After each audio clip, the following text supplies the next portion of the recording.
And we are live. What's up, everybody? How you guys doing? Donald from My Total Fitness Academy, mtfa here.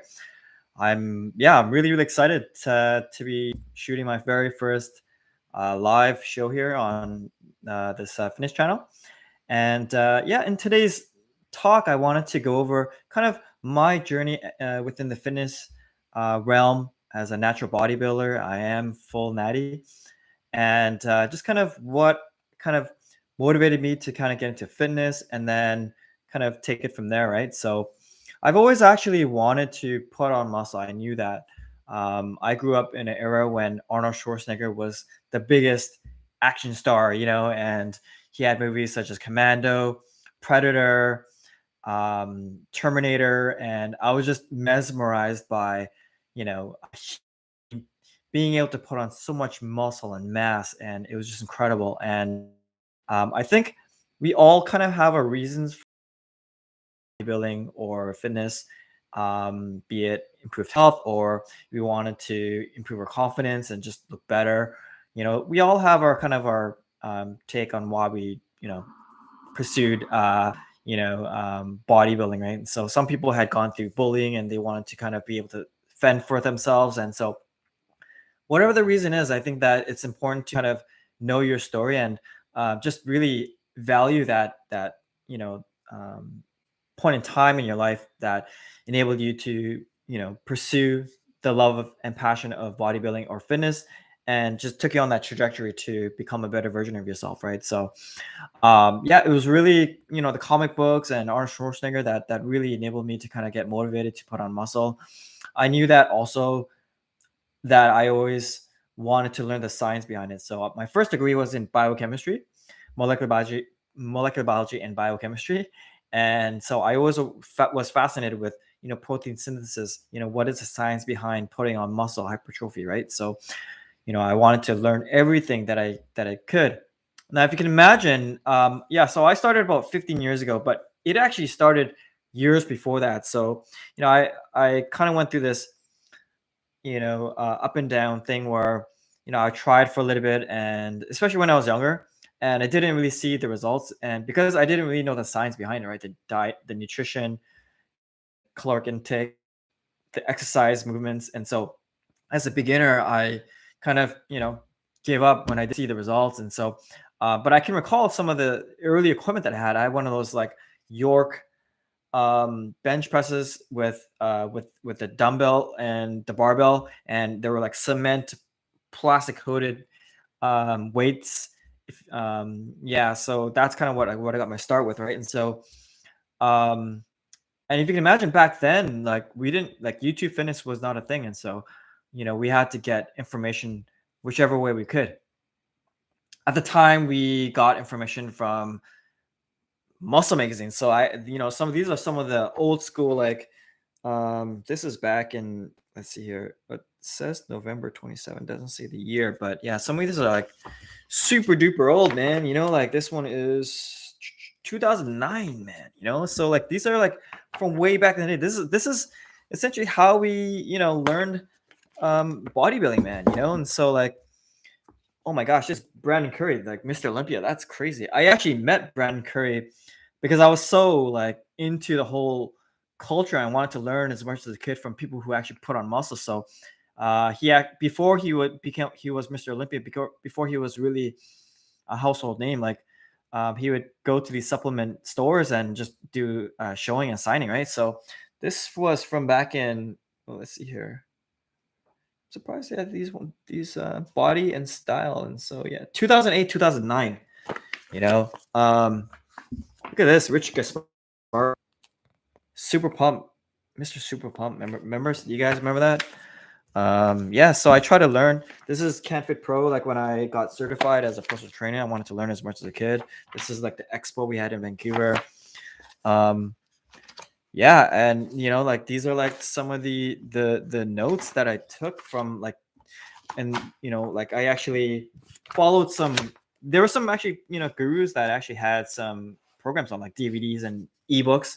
And I took notes, and I wanted to learn as much as I could. I've become obsessed with actually like learning how to do it. And so it's Yeah, it's pretty awesome to. I'm glad that I kept all this information because it shows kind of like where I kind of got my start. And yeah, these are some of the DVDs I just kind of follows. Like this is Milos Sarchev. I'm pretty sure I didn't pronounce that name right, but yeah, he's pretty big in the bodybuilding world even today. Lee Hayward is a Canadian, and he had a lot of. He actually had one of the like best ranking like bodybuilding like sites on the internet way back in the day. Um, Lee Hayward, he had your first bodybuilding competition. Jeff Willett, had a bunch from like Skip LaCour, and so like yeah, here are the notes that I took from like Skip LaCour's DVDs, and like he sent this signed picture too. So like yeah, I wanted to learn how to do it, and I think that when I started to track my progress, that really helped me. And back then, bro science was all we knew, right? And so I would say for the most part, a lot of the stuff worked. You got to have caloric surplus to gain weight. I was a hard gainer. I had a hard time putting on weight, and so I remember buying this book called hard gainers for skinny guys or something like that, and it just took you through a path of the exercise regimen, going through a program.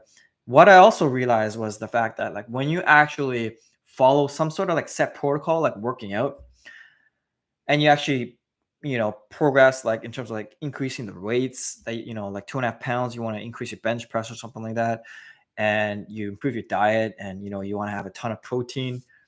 That's when things really, really changed for me. And when I really got like serious about it, and I and actually did properly, I actually noticed results within the first month. And I remember the people around me were like, "Wow, Don, you're actually putting on size really fast. That's pretty insane." So yeah, and so I went through like dirty bulking, cutting cycles, and so but that was like that was my that was my that was my path to getting to where I'm at right now. And um so I stuck with it. I think that ever since then, I always found it like really important to, even to this day, to keep some level of resistance training. So right now I'm currently training about 4 or 5 times a week, and I do cardio pretty much every day. I do a quick morning workout. It's usually to kind of get a pump, and help get my mindset straight for the day. So I think that also too, like just as you put on muscle, like you're gonna get to the stage where you have those newbie gains, right? Where you actually see a massive shift in terms of like your body composition, your muscles are showing more, you're filling your shirts, and it's when I started to feel that feeling. And I think also too, like when I felt the pump, man, that was like next level, man. And so like that was just yeah. And I started kind of like in my late 20s. I'm glad that I started at least in my 20s, so I was able to, you know I guess, attain some of the benefits of being in my 20s with higher testosterone levels, and so, um, yeah. And then I would say now I can definitely feel that testosterone levels are little lower. I should definitely get that checked out. But I've been natty, and I feel like I have attained a fairly like good physique. I focus on certain areas to have the aesthetic look. So like I really focus on the traps, shoulders, arms, chest, back, and we all have our weak spots, but yeah, I would say right now I have a pretty consistent program where I'm actually keeping my weight very steady. I have six pack abs I show, and it looks like I work out. I would say that when I get too lean, although I have a six pack, it doesn't show that I don't look that big, right? So I want to at least look like I work out, right? Um, so yeah, I would say leveling up is what the name is about. Like I think that in various areas, like whether you're male or female, like if you get your fitness, your money, and your mindset, competence equals confidence. Like it's really the areas where you can actually, if you have the right strategies and you put in the dedication, you're going to see positive outcomes. And so, but it actually stemmed, so I have several businesses, and they do quite well, and I think that really the mindset of you know, in fitness is very, it parallels really well with that of like success. And so like the mindset of always wanting to do one extra rep, one extra set, doing whatever it takes, goal setting, peaking. I competed in a men's physique competition. Like you want to peak on show day, and so like all that kind of like and positive mindset, knock out any of the negative thoughts. All that kind of thing is really critical in order to, even get your money straight. Like starting a business, you need to have grit, you need to have dedication, and just go for it. And so um, I would say there's only benefits of, getting healthy. And even, further to that, like no matter how much money you have, like without health, you can't even enjoy the wealth, you know what I mean? So like you need to get your health straight. And that's, through resistance training, eating right, superfoods. I'm putting together like a mantra, kind of like the tendencies of what I feel is working for me to get my health at the optimal level. Um, yeah, and then mindset is really, really key too, right? So, yeah, with that said, that's kind of like my journey in a nutshell. I think that uh, early on it was more about trying to put on size and gain strength, because I had the mindset that the more heavier I lifted, the more muscle mass that give me a chance to improve my strength and overall size. Um, and then I went through a phase of cutting. I wanted to maintain a certain weight, and then I went through a phase of just straight up bodybuilding. Just want to put on muscles in certain areas, and so now it's just a matter of maintenance and maintaining optimal health that will not only keep me at a um, healthy level, but also too cardio, heart health is really important. Also mental sharpness, also very, very important, right? And so I think that it's one of those things where you put in the effort and you can actually see a net positive, and just having that win. And even if you're having a really crappy day, you go to the gym and you put in those reps. It's something that you accomplish, and it's all about collecting those wins to take you to where you want to go, right? So um yeah, I think that it's just been positive in terms of the journey for me. So I'm interested to know kind of why you guys decided to work out. What um made you want to go down the path to better yourself on the fitness level, and yeah, it'd be great to interact with you guys online here. But with that said, thank you guys very much for watching. And if you guys are watching this after the live session is done, then I hope that you guys tune in for more, and be sure to like, comment, subscribe. And until next time, have an amazing day, everybody. Take care. Bye bye.